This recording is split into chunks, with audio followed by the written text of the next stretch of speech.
Hello, welcome to another episode of eTraining Guides. Today we're going to be talking about Windows 11, some of the features, and how to do some installation of Windows 11. So with that, let's get started. So I'm going to bring up an article. Let me just minimize that. Let me bring this over. All right, so we're going to talk about a few things today. First off, Windows 11 was recently released. And so we have three options to download Windows 11. You can also download the Installation 11 Assistant. This is the best option for installing Windows 11 on a device you're currently using. So you can download this option if you want to do like an upgrade. You can also do Windows 11 Installation Media, which will create you can download this version and it will create and you can use a media creation tool to create a bootable USB or DVD Windows 11 media. So that's that one. And then there's the ISO. So I downloaded the ISO because I'm going to create a VM for 11. And so that's the option we're going to go with. And in another video, I'm not sure if I'm going to do it in this video, but I'm going to show you how to create a customizable WIM file and import that into SCCM. And then we're going to deploy Windows 11 using SCCM. So we'll see if we get there today. So one of the things that I wanted to talk about, I remember when Microsoft, when they released Windows 10, they weren't going to be releasing another operating system. They'll only be releasing features. Well, now here we are with Windows 11. So again, it's going to be some new features with Windows 11. You'll be able to bring balance to your desktop. Basically, it'll be easy to use tools that can help you optimize your screen space and maximize your productivity. And then it combines that with the Microsoft Office 365 subscription. And so that's kind of its combined with that. And then, of course, you have just different ways to connect. So with the Microsoft Teams, you'll be able to connect with anyone for free. So you can do chat, call, text, video right from your desktop or laptop. And so I think Teams is going to be part of Windows 11. We're going to find out when we install it. You can basically, connect to anyone using Teams. You can refocus your workflow by using PowerPoint, Microsoft Edge, Microsoft Teams apps will work seamlessly through multiple devices and new multitasking tools like snap layouts, desktop, and new, more intuitive redocking experience. So we're going to take a look at what that looks like. And of course, there'll be new gaming experience for those gamers out there. And the PC basically will adapt to you. There are some requirements in order to run Windows 11, so we'll get to that. And then it talks about how to get Windows 11. Now Windows compatibility. There's also a PC Health Check app that you can run on your machine to see if it's compatible and can be upgraded to Windows 11. So there are some requirements to note. So we're going to go over those requirements right now. So with that, the system requirements here, you need at least 1 gigahertz or faster with 2 or more cores, which I think is a little low for a 64-bit. So I would probably, that's the minimum, So you have to think about the performance of the lower. If you just meet the specs, it's probably not going to perform very well. So you'll probably want to just up it a little bit if you want better performance. So 2 gigs, 1 gigahertz, and then of course 4 gigabytes of RAM. So I would recommend probably upping that to 8 gigs, just to get better performance. And then you'll need a 64-bit or larger storage, at least 64 gigs of larger storage device. So again, you'll want more storage if you want to store apps and other things on there. So, and then also system firmware, you'll need UEFI secure boot compatible. That system needs to be able to support that. If you have a much older system, it may not have that capability.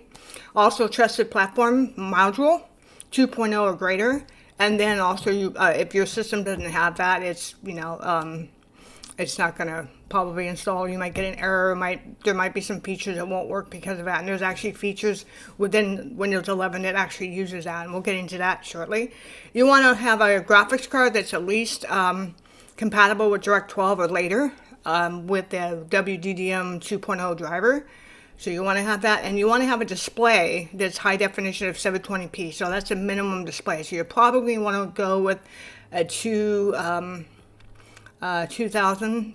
Anything can go to 1900 display resolution because there's some other features in Windows 11 that actually uses that. So again, the minimum requirement for the basic stuff. But if you want to get into some of the features, it's going to have more requirements.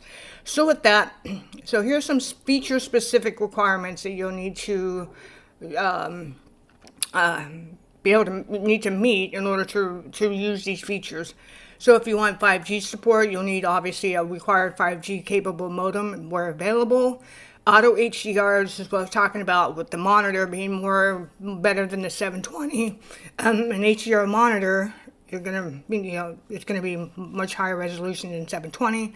But if you want the auto HDR, you'll need a monitor that supports HDR. BitLocker to Go requires at least a USB flash drive available in Windows Pro. It's only available in the Windows Pro and above edition. So if you have Windows Home, BitLocker to Go is not going to be available. So Client Hyper-V is also another feature that's available in Windows Pro, not in the Home edition. So keep that in mind. And most people that are using Home Edition are not going to need to use the Pro featured anyway. So Cortana requires a microphone and a speaker, and is currently available in Windows 11. And then for the Australia, Brazil, Canada, China, France, Germany, Italy, Japan, Mexico, and the United States. So those are the only areas where Windows is available. The Cortana is available. And so if you have other areas, not going to be available.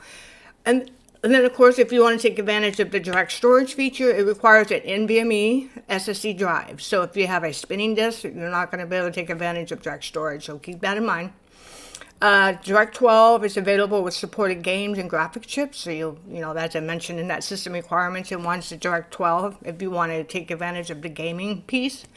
And of course, multi-voice assistant requires a microphone and a speaker. So Snap, which is a 3-column layout that requires a screen resolution, this is what I was talking about, 1920 effective pixels or greater in width. So again, even though it said 720, it's not going to be able to support Snap unless you have a higher screen resolution, which is right here I was talking about. Mute, unmute from the taskbar requires video camera, microphone, speaker, audio output. App must be compatible with the feature to enable global mute, unmute scenarios.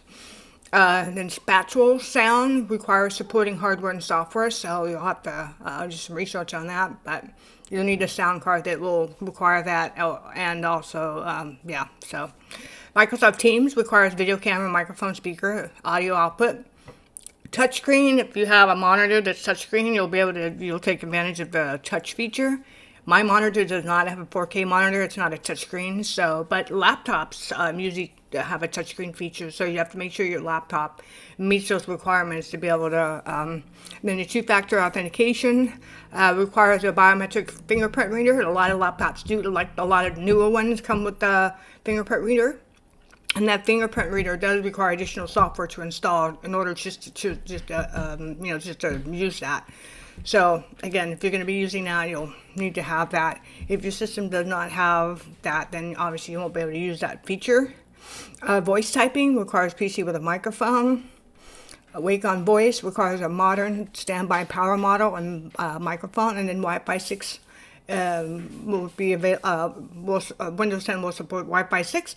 Requires WLAN IHV hardware and a driver and a Windows Wi-Fi 6E compatible AP router. So you'll need to, if you've not been upgraded to Wi-Fi 6, you'll need to do that if you want to take advantage of that, and that's true for anything. Windows Hello requires camera configured for near infrared imaging or a fingerprint reader for biometric authentication. Devices without biometric sensors can use Windows Hello with a PIN, but that's it. All right, so then the Windows projection requires a display adapter which supports Windows Display Driver Model, WDDM 2.0, and Wi-Fi adapter that supports Wi-Fi Direct. So you'll have to, and then the Xbox apps. So it'll support the Xbox apps. You'll need a Windows Hello account or a Xbox Live account. Again, so some of the features that are depreciating and removals. So Cortana is no longer will be included in the first boot experience or pinned in the taskbar. The desktop wallpaper cannot be roamed to or from devices when signed in with your Microsoft account. Internet Explorer is going to be replaced with Microsoft Edge, so Internet Explorer will not be bundled in with the operating system like Windows 10, so it's going to be replaced by Microsoft Edge. Management capabilities for organization to deliver customized Start and taskbar experiences are limited. Start supports the ability for organizations to overwrite the Start layout, but does not support locking down the layout from user notification or user modification.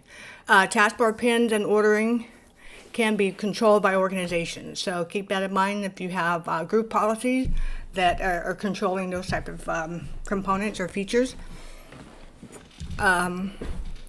You have multi-app kiosk mode is not available. Windows 11 only supports the use of single app and a kiosk mode. So keep that in mind. News and interests will be evolved. They'll be upgraded and a new. All right. So, okay. So search results from the internet. Windows 11 does not support disabling the return of internet search results via registry key. So. The related group policy setting is not impacted by this change. So if you have anything like that in place, keep that in mind. So there's been improved start menu. So we'll take a look at that when we install. The tablet mode has been removed and a new functionality and capability included in the keyboard attach and detach postures. Taskbar is changing. The timeline is removed. Some similar functionality is available in Microsoft Edge. And then the wallet's removed. And Windows Deployment Services is being partially depreciated. See results. So we'll have to take a look at that, but we'll see how that goes. And that's basically it. How to install Windows 11 on the VMware. So you can see the 111 ISO file is there. Then you can see there's no Windows 11 listed there. As you can see, there's no Windows 11. So you'll have to pick Windows 10 64-bit. So that's what we're going to do. You'll click on Continue. You're going to click UEFI option there. You're not going to select the second option. Then you're going to Customize Settings, and I'm just going to type in Windows 11. So we're going to do that. Click on Save. And then we're going to change some settings here. So we're going to go add some more memory, because you remember it says 4 gigs of RAM. So we're going to change it to 4 gigs here. And then we're going to go and then check the process. So that should be good. Then we're going to, I'm going to deselect this because I don't think I need this at this point. So I'm going to go ahead and deselect that. Even though this says DirectX 11, so I'm going to turn that off. And then we're going to change, we're just going to bridge it for now. I can add it to my lab later. So I'll do that later. So let's add some more space. So we're going to go ahead and do that. So let's give it, let's just 120. That should be enough. Now my machine has NVMe SSD, so this will work. You also want to turn off disable side channel migrations. So you want to turn that off. And that should do it. Oh, then you want to add a device. So we're going to go ahead and add the Trusted Platform modules. You saw that was a requirement. So we're going to do that here. Oh, we need to encrypt it first. So let's do that. So we're going to encrypt it. Enable encryption. We're going to enable it. There we go. You're going to put in your password. And then we're going to verify it.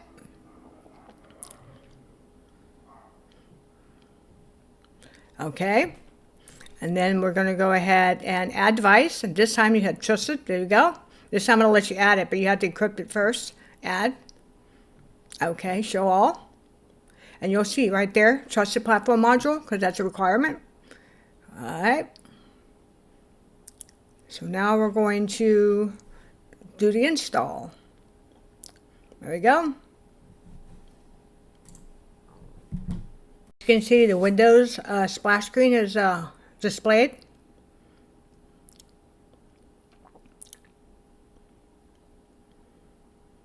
Click on Next. Click on Install Now.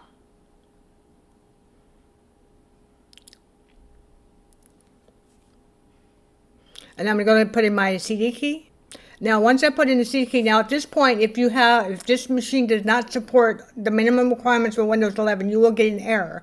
You will not get to this next screen. You'll get an error instead. So since my machine does meet all the requirements, is the reason I see this license terms. So you just click on Accept the license term and then click on Next. So go ahead and click on Next once you've clicked on that. And then do Custom, Next, and that's it. All right, so here we go. It's going to just a moment. So this is what it looks like when you first see.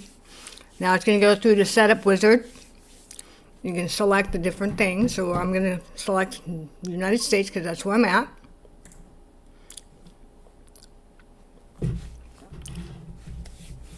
And of course, US layout. And skip this. I don't want to add a second. You can if you want to, but I'm going to skip it. If you have like a numeric key or whatever, you can do that. My keyboard has a numeric part built into it. It's not a separate keypad for the numeric keyboard. Now it's checking for updates. It's going to do that. And then it's going to make sure you have the latest.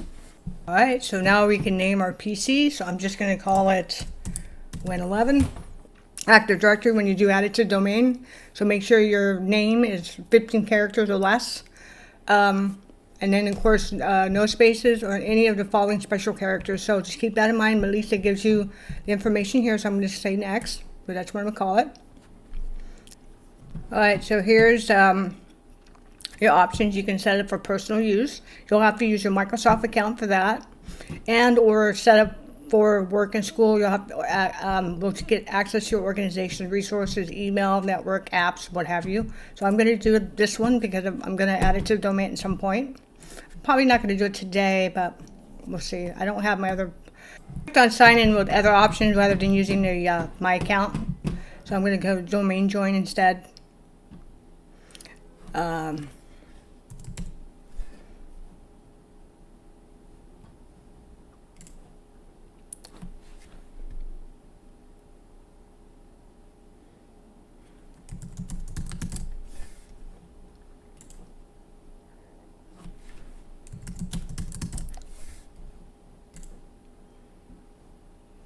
All right, so I've answered my security questions. I guess you can turn these things on if you want. You can always learn more about this. I'm just going to leave the default for now. Okay, it's fine. And, okay, I'm just going to leave the default. I can always configure that later if I want to. I was going to check for updates. I went through and checked my updates. Now it's getting things ready. And here you go. This is what the desktop looks like. You can see all of the different things that are pinned, and this is what comes up. You got your TikTok, your Instagram, Facebook, calculator, your Disney. Now, some of these things probably will get controlled by your organizations and not have people watching Disney Plus and your Xbox games and stuff like that. And then, of course, I'm joined to my domain. So that's basically it. So and then you have your little taskbar, which is different. You notice there's no start button anymore. They kind of made that mistake with Windows 8 when that first came out. They took away the start button. So here's your power button to turn it off. You got your, there's your little app control panel. Your widgets. Your Teams, yeah, so Teams is built in. So I suspected that would be built in. There's your Teams chat, your Edge, your Apple Store, So these are things, and then your search bar. If you want to search the web, apps, so it's a whole brand new experience. So yeah, so this is, and then your apps. Here's your apps, your settings, your performance, your documents are all in here. Web stuff, you know, like if you went to any websites or what have you. More folders, music, videos. You can click on here. Here's your file explorer. So here's your way to, so yeah, there's no start button. So this is all going to be interesting, but if I, no, that's, I need to minimize that. So yeah, this is going to be interesting. Let's see, click on this. Sign in with your Microsoft account for Edge. There you go, system. Here's your 365, the OneDrive, Windows updates. Let's see, yeah, there's a whole, this is the whole redesign of the operating system accounts. This is the account you logged in. I'm logged in as a local administrator account. I'm going to have to rename the computer, what I want to name it, so I'll have to redo that, but I'm not going to do that in the video. So this is a quick little overview of what it looks like, what you're going to expect when you install Windows 11. And there's your Windows updates. So there's no start button. So yeah, it's going to be interesting. No control panel. You know what we're used to? We're used to the control panel. There's a new desktop. You got desktop 1. You get multiple desktops if you wanted to add some desktops. Here's your your control panel. Let's see. We got apps. We got, yeah, this is going to be interesting. Since IT people are so used to control panel. Let me see if I do, oh, there it is. There we go. That's how you get to control panel. Let's see, system. This is device. See, it's in my device name says that, but that's not the name it created it. It's not the name it created. All right, so that's basically it. And here's your Pro, because I got the Pro, and the version that's on there. This is Windows 11. And then, of course, you have your related link, domain workgroup, system protection. There's your system protection, advanced system settings. So, yeah, you'll have to kind of play around with this. Let me know what you guys think of Windows 11, if you had a chance to play around with it. Right now it's on a workgroup, so it's not even on the domain. So it's in a workgroup, so I can change it right here. So, yeah. So, yeah, it's going to be a little different getting used to, but, all right, so we are going to do, I'll do this later. I don't need to play with this now. But anyway, so there's your apps, all your stuff. Let's get to it. That's basically it. So let me know what you guys think of Windows 11 if you had a chance to install it and play around with it. And of course, all of the things that are included in the app. I'll probably in the next video go over like group policies, things that you can manage, in the pin section. Although I don't think it's going to be modifiable as it said in the article. But again, I'll leave all the articles below. Give this video a thumbs up if you found it helpful. Subscribe because there's going to be a lot more Windows 11 content coming your way. Again, thanks for watching. Have a great day. Bye bye.